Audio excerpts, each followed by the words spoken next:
இதுல ஏகப்பட்ட விமர்சனங்கள் எதை சுத்தி வைக்கப்படுதுன்னா, விஜய் ஏன் கரூருக்கு போகல? கரூருக்கு போய் தானே மக்களை சந்திச்சிருக்கணும் அப்படின்னு எல்லாருமே கேட்கறாங்க. அந்த கேள்வி நியாயமான கேள்விதான். ஆனா இருக்கக்கூடிய யதார்த்தம் என்ன அப்படின்றதையும் மக்களுக்கு தெளிவுபடுத்தணும் அப்படின்னு தான் நான் நினைக்கிறேன். விஜய் ஒரு முறை 2 முறை இல்ல, பல முறை காவல்துறை கிட்ட அனுமதி கேட்டு இந்த மாதிரி பாதிக்கப்பட்ட மக்களை சந்திக்கணும் அப்படின்னு அவங்க சொல்றாங்க. அவங்க அனுமதி கேட்டதுக்கு அந்த அனுமதி மறுக்கப்படுது. காவல்துறையிலிருந்து சொல்லப்பட்ட தகவல் என்னன்னா, இப்ப நான் அனுமதி கொடுக்க முடியாது, இன்னும் கொஞ்ச நாள் போகட்டும் அப்படின்னு சொன்னாங்க அப்படின்னு சொல்லப்படுது. இப்ப எல்லாருக்குமே ஒரு விஷயம் இருக்கு. விஜய் மீது விமர்சனம் வைக்கக்கூடிய எல்லா இடத்துலையுமே ஒரு எளிமையான கேள்வி. இவ்வளவு நாள் எல்லாருமே என்ன சொல்லிட்டு இருந்தாங்க, இவங்க கண்டிஷன்ஸை ஃபாலோ பண்ணவே இல்லை, விஜய் எல்லாத்தையும் ஃபாலோ பண்ணியிருந்தாரு, ரூல்ஸை பிரேக் பண்ணாம ஃபாலோ பண்ணியிருந்தாருன்னா இந்த மாதிரி விபத்தே நடந்திருக்காது அப்படின்னு சொன்னாங்க.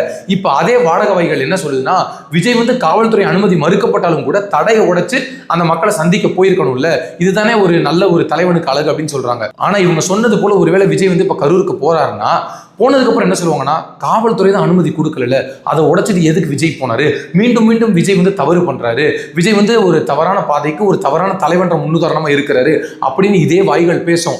இதுல ஒரு விஷயத்தை நம்ம என்ன தெளிவா புரிஞ்சுக்க முடியுதுன்னா, விஜய் என்ன பண்ணாலும் இவங்க விமர்சனம் பண்ணுவாங்க. இதுல ஒரே ஒரு விஷயம் ஒட்டுமொத்த தமிழ்நாடு அரசியலையும் புரியுது. இனி வரக்கூடிய நாட்கள்ல விஜய் அப்படின்ற ஒரு நபர் இல்லாம, தாவேகா அப்படின்ற ஒரு கட்சி இல்லாம அரசியல் இல்லை அப்படின்றது எல்லாருக்கும் தெளிவா புரியுது.